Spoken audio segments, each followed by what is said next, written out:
Good morning प्यारे बच्चों। आज मैं पुनः आपके लिए क्लास 11 का प्रश्नावली विविध प्रश्नावली लाया हूँ चैप्टर 1 का, और क्वेश्चन नंबर 9 है। क्वेश्चन नंबर 9 किताब से भी आप पढ़िएगा। समूचे के गुण धर्मों का प्रयोग करके सिद्ध कीजिए कि A union A intersection B बराबर ए होता है, और दूसरा है A intersection A union B बराबर ए होता है। तो सिद्ध करना है गुण धर्म से।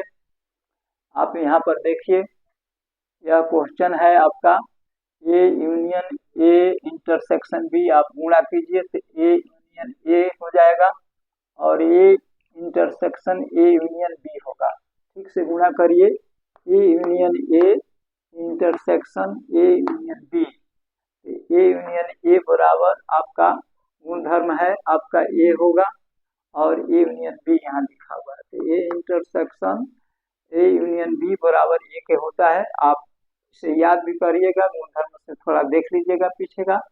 हाँ, यहाँ पर भी आप देखिए ए इंटरसेक्शन ए गुणा कीजिए, हाँ, union A intersection B. A intersection A बराबर ए होता है, यहाँ पर फॉर्मूला लिखा हुआ है।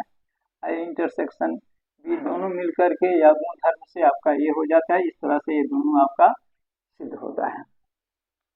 क्वेश्चन नंबर 10 है, दिखलाइए कि A intersection B equal to A intersection B का तात्पर्य बी बराबर सी के आवश्यक रूप से नहीं होता है। ये आप देख लीजिए। सोल्यूशन है, लेट ए बराबर 1 2, बी बराबर 1 3, सी बराबर 1 4 माना गया है। हाँ, प्रश्न से ए इंटरसेक्शन बी देखिए, ए इंटरसेक्शन बी निकाला गया है तो 1 आया है, ए इंटरसेक्शन सी निकाला गया है तो 1 आया है।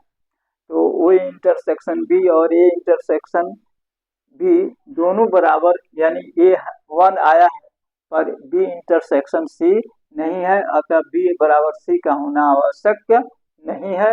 ये आपका सिद्ध हो गया है। तो ये भी 9 और 10 को आप स्क्रीनशॉट ले लीजिए। आगे पुनः क्वेश्चन में देखता हूँ।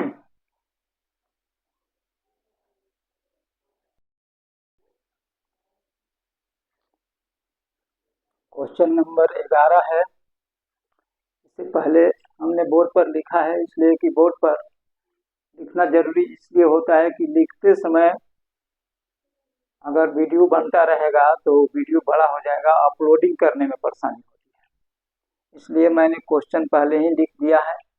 मान लीजिए कि ए और बी समूचे हैं, ए और बी समूचे हैं। यदि किसी समूचे x के लिए A intersection x equal to B intersection x equal to phi, माने इतना बराबर फाई हो तथा ए यूनियन x बराबर बी यूनियन x, तो सिद्ध कीजिए कि ए बराबर बी है। संकेत में दिया हुआ है किताब में कि ए बराबर इतना और बी बराबर इतना, ये आपका गुणधर्म में मिलेगा। हाँ, इससे आपको या वितरण नियम से प्रयोग करना है, आप देख लीजिएगा। गिवन दैट आप देख लीजिए ए इंटरसेक्शन एक्स बराबर फाई, बी इंटरसेक्शन एक्स बराबर फाई है। आप क्वेश्चन से देखिए, ए यूनियन एक्स बराबर B union X, A union X equal to B union X, दोनों तरफ इंटरसेक्शन ए से गुणा किया गया है। तो दोनों तरफ इंटरसेक्शन ए से गुणा करिएगा तो A union X intersection A B union X intersection A. अब गुणा करिए तो A intersection A union X intersection A, इसे ऐसे भी लिख सकते हैं ए यूनियन ए इंटरसेक्शन ए। तो इतना बराबर फाई है, इतना बराबर फाई दिया हुआ है। A union phi equal to A के बराबर होता है।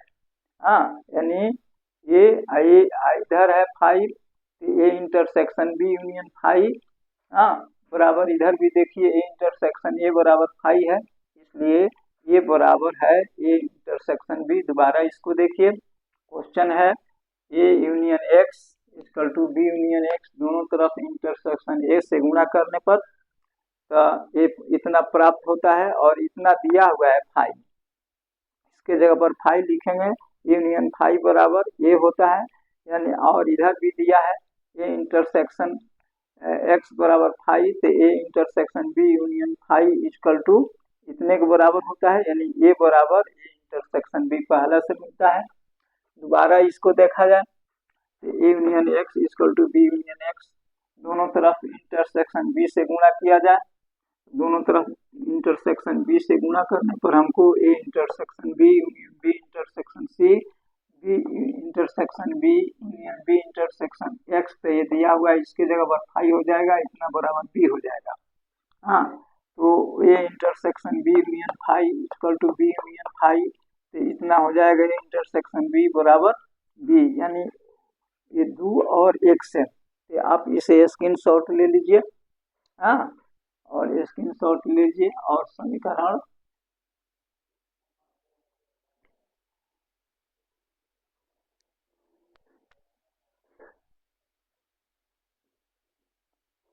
समीकरण 1 तथा 2 से हम पाते हैं कि ए बराबर ए इंटरसेक्शन बी तथा बी बराबर ए इंटरसेक्शन बी, अतः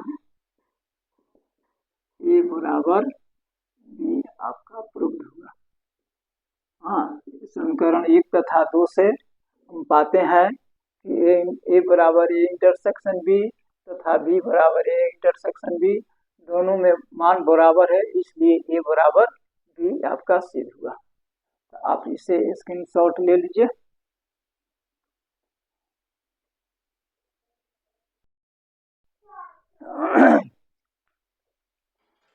क्वेश्चन नंबर 12 है, किताब में आप जरूर मिलाइएगा।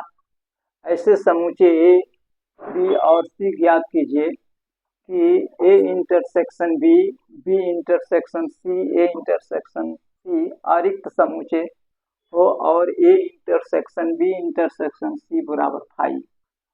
तो आप इसे साधारण तरीका से ही बनाइए और समझ लीजिए। सोल्यूशन माना कि ए बराबर 1 2, बी बराबर 2 3, सी बराबर 1 3। आप इसका ए इंटरसेक्शन बी निकालिए, बहुत पहले से पढ़ते आए होंगे तो आपको ए इंटरसेक्शन बी निकालना कठिनाई नहीं होगी, यह 2 आया हुआ है। बी इंटरसेक्शन सी निकालिए, 3 आया हुआ है।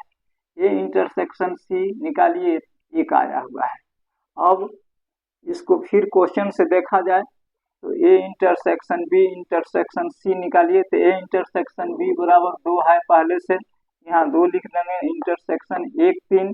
हाँ, तो दोनों में कोई एलिमेंट नहीं उभयनिष्ठ है, इसलिए फाई हो जाएगा, यानी इतना बराबर हमको साबित होता है कि A intersection B intersection C equal to phi approved होता है। तो यह प्यारे बच्चों, यह क्वेश्चन नंबर 12 था, यही मैंने अपना वीडियो समाप्त किया। इसे आप बार बार देखिए और समझ में आवे, कॉन्सेप्ट आपका क्लियर हो तो आप निश्चित रूप से इसे लाइक और सब्सक्राइब कीजिए अपने आवश्यकता अनुसार। और मैं यही समाप्त करता हूँ, आगे पढ़ते रहिए, देखते रहिए। जय हिंद, जय भारत।